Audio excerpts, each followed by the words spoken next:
BRICS anunciam que estarão mais unidos do que nunca para responder ao tarifaço do Trump. O Brasil coloca mais de 1.600 produtos com potencial de aumento das exportações. Será que a gente vai conseguir superar essas sobretaxas americanas?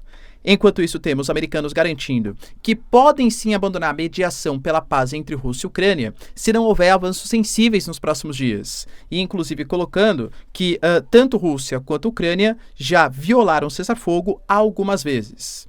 Enquanto isso, Zelensky dá uma entrevista muito polêmica que garante que tem provas de uma ajuda contundente dos chineses aos russos e alega que os Estados Unidos estão indicando representantes que têm um discurso muito pró-Rússia. A própria mídia The Hill, por exemplo, fala também que já existem militares chineses lutando no campo de batalha pelos russos como uma espécie de treinamento para a guerra contra Taiwan. Será que faz sentido? Qual foi a resposta dos chineses, hein? Falar um pouquinho também, cara, sobre a reunião entre Trump e Giorgia Meloni, que além das questões comerciais, também fala sobre a guerra entre Rússia e Ucrânia, e com a Meloni colocando que o Ocidente vai ser grande de novo, mais uma referência, né, ao próprio MAGA, enquanto a gente tem também o Viktor Orbán, que é o líder presidente da Hungria, definindo que o Trump só está abandonando esse acordo porque está claro que o Ocidente perdeu a guerra na Ucrânia. Para finalizar, pessoal, falar um pouquinho também sobre o Trump, que garante que a China entrou em contato várias vezes nos últimos dias para definir um acordo entre Estados Unidos e China que deve sair pelas próximas 3 ou 4 semanas, mas também anunciando uma espécie de revogaço em relação às taxas portuárias sobre navios construídos na China, justamente por conta de pressão da indústria local. Finalizar falando também sobre o ataque que os Estados Unidos fizeram ao porto no Iêmen contra os Houthis, qual a repercussão disso para o Oriente Médio, e falar também sobre o cancelamento da visita do presidente do Congresso do Peru ao Brasil, muito por conta da Nadine Heredia, que foi vista como uma exilada concessão de asilo político no Brasil, embora ela fosse acusada de corrupção no Peru. Será que isso vai dar algum tipo de briga diplomática Brasil e Peru? Se vocês querem ter um pouco mais sobre esses assuntos, e muito mais também sobre geografia, geopolítica, atualidades, política, polêmicas, enfim. Tudo para você se manter sempre bem atualizado. Já se inscreve no canal, deixa seu like, compartilha esse vídeo, que o professor Ricardo conta muito com a sua ajuda. Belezinha? Pessoal, para quem não sabe, a Nomad, que é a maior e melhor conta internacional do Brasil e é parceiraça aqui do canal, te oferece a possibilidade de comprar dólares com desconto, que aliás com preço muito mais baixo do que as casas de câmbio tradicional e ainda utilizando o meu cupom, aí sim, né, com a possibilidade de ter até 20 dólares de cashback na sua primeira conversão cambial. Você pode usar a Nomad, galera, para guardar ali os seus dólares, para viagens internacionais, já que aceita em mais de 180 países, dentre vários outros benefícios. É muito fácil, é muito simples, muito democrático. Além disso, você pode ter acesso também ao cartão de crédito Nomad Explore, que permite que você vá pagando suas contas aqui no Brasil mesmo, tá? Dia a dia e tal, e vai ganhando cashback dolarizado em cima das suas compras. Fora também pontos que não expiram, dá para você utilizar na troca por equipamentos, viagens, por comprar dólares mais barato, cara, de verdade, é sensacional, tá? Então, ó, link na descrição ou QR Code destacado aqui na tela para vocês, tem acesso a Nomad com até 20 dólares de cashback na sua primeira conversão cambial. Belezinha? Então, bora lá pro vídeo, pessoal. Como eu trouxe para vocês na introdução, de fato, nós tivemos ontem, lembrando que esse ano o Brasil ele está na presidência dos BRICS, uma cúpula pré-BRICS principal. O que é natural de acontecer, já falei para vocês algumas vezes, né? Vamos ter uma conferência do G20. Aí antes da conferência principal de chefes de estados, tem a conferência dos ministros da economia, dos ministros das relações exteriores, da agricultura, né? E por aí vai. O que aconteceu ontem foi uma conferência dos ministros da agricultura dos principais países aí dos BRICS, que terá uma reunião no meio do ano, em junho, no Rio de Janeiro. Essa conferência acontece em meio a esse tarifaço, essa guerra comercial, que envolve países sensíveis. Eu diria aqui principalmente, claro, a China, né, que é o principal inimigo aí visto pelos Estados Unidos nesse atual momento da guerra comercial. E a resposta foi enfática. O próprio Carlos Fávaro, por exemplo, que é o nosso ministro da Agricultura, ele deixou bem claro que a afronta neste momento por parte do governo dos Estados Unidos é um protecionismo sem precedentes e certamente nos induz a um fortalecimento do bloco e a busca por novas alternativas econômicas. A própria Apex, por exemplo, que é a Agência Brasileira de Promoção de Exportações e Investimentos, listou um documento com uma série de oportunidades comerciais com o país dos BRICS. A gente percebeu que existe um potencial de mais de 1.600 produtos que são subexportados, vamos colocar assim. Ou seja, que existiria uma abrangência, uma oportunidade para entrar no mercado russo, no mercado sul-africano, no mercado chinês. Lembrando que hoje a relação Brasil e BRICS já é maior que a relação Brasil e Estados Unidos, claro, mas também convenhamos, né? A relação Brasil e China já é maior que a do Brasil e Estados Unidos. Com os BRICS, então, nem se fala. Sendo que a gente hoje exporta cerca de 102 bilhões de dólares e importa 82 bilhões. Ou seja, uma relação superavitária. Muito por conta dos chineses também, claro. E que, claro, a gente percebe que existe um potencial para fazer parceria também com outros países.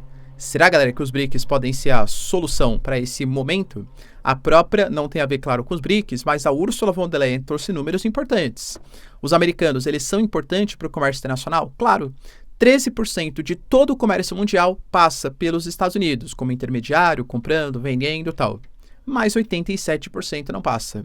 Ou seja, os outros países parecem querer se unir mais em busca de novas oportunidades.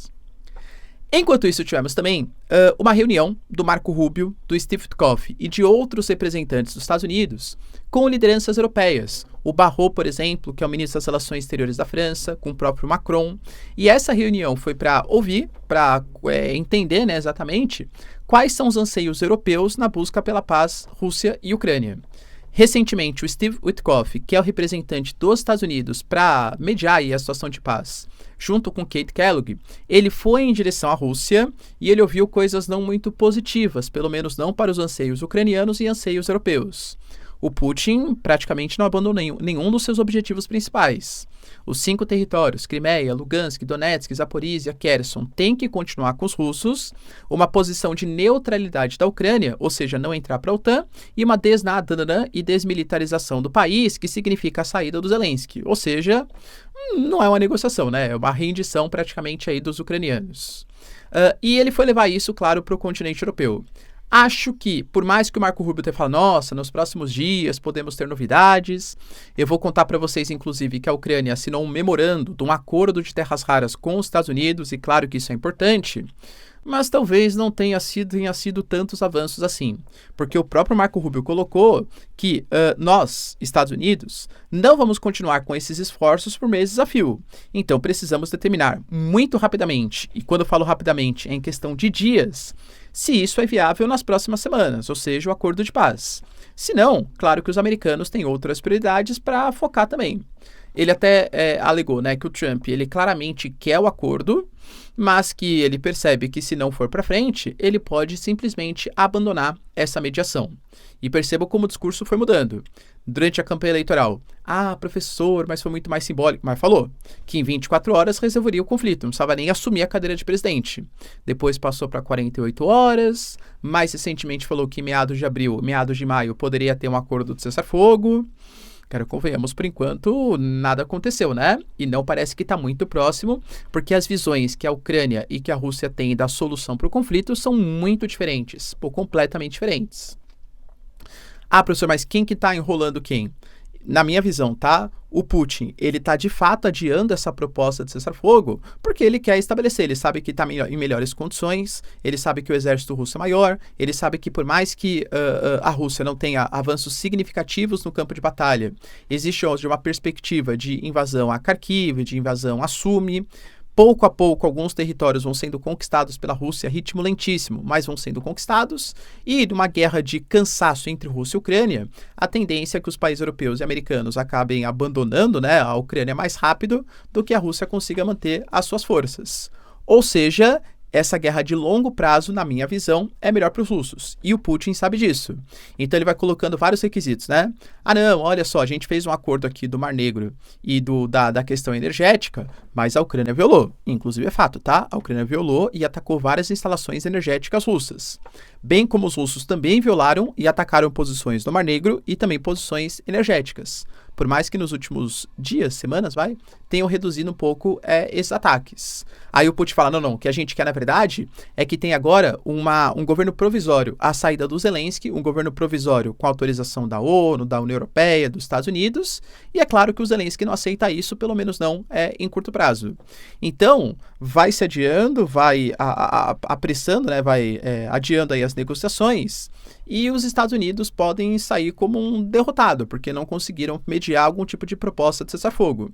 O próprio Keith Kellogg, por exemplo, ele tinha falado, isso porque eu quero um pouco mais para a Ucrânia. Já sei, a gente pode fazer igual fez com Berlim e dividir em zonas de influência. Uma zona de influência com os britânicos, franceses, ucranianos, outro que o território é só ucraniano e outra zona de influência russa. Então quer dizer que a Rússia vai conquistar, de fato, os territórios? Ele falou, não, zona de influência não quer dizer conquistar. Ah, não? Então a Rússia, que é uma aliada da Ucrânia, vai governar em conjunto com os ucranianos? Óbvio que não, né? Então, assim, os americanos, eles não conseguem achar resposta. Isso é fato. E isso vem trazendo, tantas preocupações que o Zelensky, ele já começa a subir o tom. Criticou, por exemplo, o Steve Witkoff, que é o representante dos Estados Unidos, colocando que ele tem visões muito pró-Rússia. E convenhamos que é verdade, tá? O Steve Witkoff, ele já falou, por exemplo, que a guerra foi causada pelo Zelensky, que ele vê, por exemplo, que existem regiões de maioria russa que, por autodeterminação, mereceriam sim, de fato, pertencer à Rússia, que a Ucrânia provocou os russos com uma aproximação com a OTAN, com a União Europeia, que é basicamente o discurso mais pró-Rússia. Mas, um outro ponto mais perigoso, ele novamente acusou os chineses. Lembra que o Zelensky, ele capturou 2 militares chineses no campo de batalha, falou que, na verdade, existem 155 pelo menos. Só que daí os próprios chineses deram ali uma entrevista coletiva e tal, e falaram que não tinham nenhum tipo de relação com o Estado chinês. O Zelensky falou que ele acha que tem. A própria China colocou que era para o Zelensky não ser irresponsável fazer nenhum tipo de ilação, porque tem certeza, a China, né, não se envolve em conflitos de terceiros e nunca participou da guerra entre Rússia e Ucrânia. Agora o Zelensky foi mais pesado. O Zelensky colocou que ele tem provas que a China fornece artilharia, pólvora e ajuda na produção de certas armas para os russos. Professor, e eles fazem isso? Muito difícil a gente saber, né? De novo, são narrativas. A China fez questão, novamente, de reforçar que não se envolve em conflitos de terceiros. Mas a mídia The Hill, que é uma mídia importante, colocou que, pelas suas informações, pelas suas percepções e investigações, teve informações por meio de membros do Partido Comunista Chinês que, sim, a China está lutando do lado dos russos para ganhar experiência no campo de batalha. Professor, como assim? A China não se envolve em um conflito, convenhamos, há bastante tempo, tá? A última guerra direta ali dos chineses foi em 1979 contra o Vietnã. E, aliás, uma guerra que durou cerca de um mês aí, né? Ou seja, foi uma mini-guerra, não uma guerra aí de 3 anos. Como os chineses, segundo a mídia The Hill, tá? Tem a perspectiva de fazer uma incursão militar, uma invasão, tomar o território de Taiwan, que seria uma guerra um pouco mais complicada, os militares precisariam ganhar experiência no campo de batalha na Rússia, para aprender ali, né, expertise, uma guerra híbrida também focada na comunicação, táticas de batalha, para aí sim aprendendo fazer uma futura agressão contra Taiwan. Inclusive o The Hill garantiu que o ataque dos chineses pode acontecer contra Taiwan em no máximo 6 meses. Também, né, não desconfiando do The Hill. Mas, fazendo aqui, às vezes, né, do que eu considero, não faz sentido para a Rússia se envolver numa guerra com a Ucrânia. É o quê? É querer comprar briga com os europeus. Agora que a própria União Europeia está negociando com a China uma aproximação comercial, é querer que no momento em que a China está querendo colocar uma moeda alternativa ao dólar, os países pratiquem sanções contra a China, e não vejo aqui uma visão que a China é boazinha ou coisa que vale. Cada país pensa nos seus próprios interesses. Mas é o momento de uma expansão econômica e geopolítica dos chineses. Comprar uma guerra contra a Ucrânia, que está sendo amplamente ajudada pelo Ocidente, em favor dos russos, para mim não faz muito sentido. E mesmo a questão de Taiwan, hein? Eu acho que é, sim, um objetivo do próprio Xi Jinping, a reunificação do território chinês, ele coloca isso como seu objetivo e sempre fala sobre isso, mas não vejo isso acontecendo agora, porque agora uma guerra contra Taiwan, traria impactos assim gigantescos para a economia global, na exportação de chips, semicondutores e tal, e uma má visão sobre os chineses. Isso poderia impactar, inclusive, nas relações econômicas e geopolíticas do mundo com a China. Mas, de novo, né? São especulações que o Zelensky e que os chineses colocam. Além disso, o Zelensky também anunciou um memorando, um acordo de minerais com os Estados Unidos, que não foi assinado, mas é um acordo de intenções. Aparentemente, os Estados Unidos, ele reduziu aquela dívida de 500 bilhões de dólares que o Trump considerava que os ucranianos tinham com os Estados Unidos, e isso foi um primeiro passo para a assinatura de um tratado, e o Zelensky fala que o Putin não quer a paz, inclusive garantindo que o Putin está atacando, sim, menos pontos energéticos, mas concentrou 60 mil soldados nos arredores de Sumi, ataca civis cada vez mais, seja em Sumi e outras regiões, e está usando o mesmo número de mísseis e drones que usava, por exemplo, no passado. Ou seja, não há nenhum tipo de proposta de paz por parte do Putin. E aí, galera, quem tá certo nessa, hein? Deixa aí nos comentários. Enquanto isso, a gente teve também o Trump fazendo na verdade, a Giorgia Meloni, que é hoje a chefe de governo da Itália, fazendo uma visita ao Trump.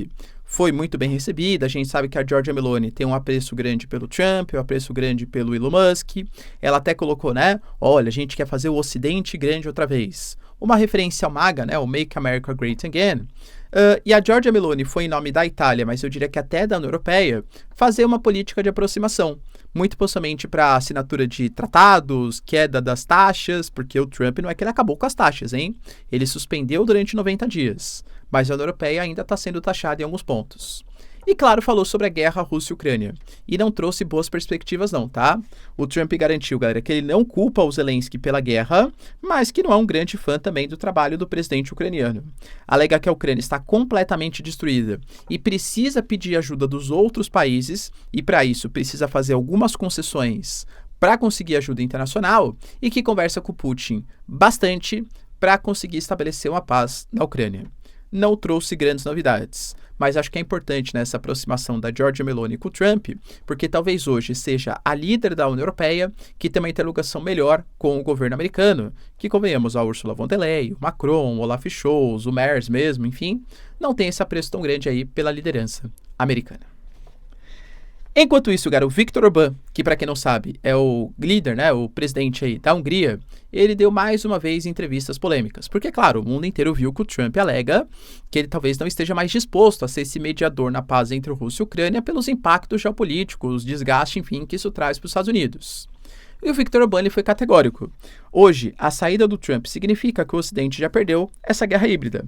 Alega que os únicos que não perceberam isso são os líderes europeus da Europa Ocidental, da União Europeia, que colocaram a Europa numa guerra, instigaram a Ucrânia a lutar contra os russos e agora perderam. E querem que a Ucrânia vá até o fim, até o último homem, para sobreviver a essa guerra que já está perdida. Você vê dessa maneira também, galera? Viktor Orbán, lembrando, né, por mais que faça parte da OTAN, da União Europeia, tem um certo apreço maior aí pelo governo Putin. A gente teve também, galera, notícias bem importantes relacionadas ao governo Trump, que deu indicativos que um acordo comercial com a China pode estar mais próximo do que a gente achava. Novamente, o Trump veio com essas informações, a gente não sabe muito bem de onde, né? Não sabe se é propaganda, se é provocação, enfim, mas ele deixou bem claro que os chineses procuraram os americanos, né? Várias vezes aí nos últimos dias. A China não se pronunciou sobre o assunto. E como eu falo para vocês, né? Poxa, hoje essa guerra tarifária, em que a China taxa em 145%, o Trump taxa em 245% alguns produtos, já perdeu até o sentido, né? Então hoje virou muito mais uma guerra fria, porque o primeiro país que baixar a cabeça, entre aspas, e aceitar negociar, vai demonstrar que o seu mercado sofreu mais impactos do que o do opositor. Então o Trump falou, olha, os chineses já vieram me procurar. Entende que ele tá jogando, ó? Então a China já baixou a cabeça, falou que é importante vir pro mercado americano. A China não falou nada sobre isso, hein? Não falou nada. Mas o próprio Trump garantiu que ele acredita que fará um acordo com a China e que as tarifas chinesas, no futuro, podem nem aumentar. Na verdade, pode até diminuir, dependendo das condições do acordo. Ou seja, o que o Trump quer, muito possivelmente, não é taxar produtos chineses, mas fazer com que os chineses comprem mais produtos americanos. Claro, tem algum tipo de salvaguarda tecnológica em chips, semicondutores, outros produtos ali de propriedade intelectual, mas garantiu que nas 3 próximas 4 semanas, um novo acordo deve surgir. Quem será que procurou primeiro quem, hein? Os Estados Unidos falaram que foram os chineses. A China, por enquanto, nem se pronunciou sobre o assunto. E, aliás, o Trump ontem mesmo, ele já revogou mais uma coisa importante, que eram as taxas portuárias sobre navios construídos na China, tudo isso por pressão da indústria, porque essas taxas poderiam aumentar o custo do frete, o preço ali, né, para a negociação de produtos americanos, que acabaria combinando com uma redução da competitividade dos produtos dos Estados Unidos. Então, por pressão, teve mais uma redução aí da tarifa do Trump. Se eu tivesse que apostar, hein, eu tô percebendo o Trump um pouco mais preocupado com as pressões que existem e com a sua queda de popularidade do que exatamente o Xi Jinping. E você, hein, galera? Quem tá sendo derrotado nessa guerra de tarifas, hein? Deixa aí nos comentários. E para finalizar, galera, tivemos também os americanos fazendo um grande ataque contra um porto no Iêmen, deixando 58 mortos e mais de 100 feridos. Esse ataque foi contra os Houthis, grupo que faz parte do autodenominado Eixo da Resistência e que atua atacando embarcações no Estreito de Bab al-Mandeb, no Golfo de Aden, no Mar Vermelho, enfim, principalmente contra os americanos, contra os israelenses e também contra os britânicos. O governo Trump declarou guerra contra esse grupo e até o próprio Departamento de Estado colocou que o objetivo desse ataque era enfraquecer a fonte de poder econômico dos Houthis, que continuam causando grande sofrimento aos seus próprios compatriotas. Então, o Trump talvez tenha percebido que limitar o acesso econômico desses grupos talvez seja a melhor forma de combatê-los. Poxa, a Síria não tem mais o Bashar al-Assad, que era como se fosse um corredor de exportação. A Síria hoje com o HTS é uma inimiga do Eixo da Resistência. O Irã também vem sendo bastante sancionado. O Hezbollah no Líbano muito enfraquecido. Hamas e Jihad Islâmica nem se fala. O Hamas, por exemplo, saiu notícia ontem, que não consegue nem mais pagar os seus combatentes e está hoje anunciando que aceita fazer um acordo desesperado com Israel. E os Houthis possivelmente vai na mesma questão. Esse porto era justamente para intercâmbio tanto de armamentos, petróleo no mercado clandestino, chegada de ajuda, por exemplo, dos iranianos, e o ataque, claro, que limita bastante a ajuda aos Houthis. E o último ponto, galera, importante, está ligado a uma questão diplomática envolvendo Brasil e Peru. Eu trouxe para vocês com muito mais detalhes nos vídeos passados, mas nós tivemos a entrada da Nadine Heredia, que foi condenada a 15 anos de corrupção no Peru por lavagem de dinheiro por conta da campanha eleitoral do seu marido lá em 2006 e de 2011, que foi quando ele saiu vencedor da campanha presidencial. Ele, inclusive, está preso, mas ela e o seu filho conseguiram se refugiar quando deu ali, né, a nota de prisão na Embaixada do Brasil, depois ganharam salvo-conduto do Peru e vieram para Brasília. Já vieram em direção a São Paulo, inclusive no dia de ontem. A questão é que asilo político geralmente é concedido para perseguidos políticos. Então, se o Brasil está concedendo esse asilo político, é porque a justiça peruana está perseguindo, está fazendo um lawfare, utilizando a justiça para perseguir opositores.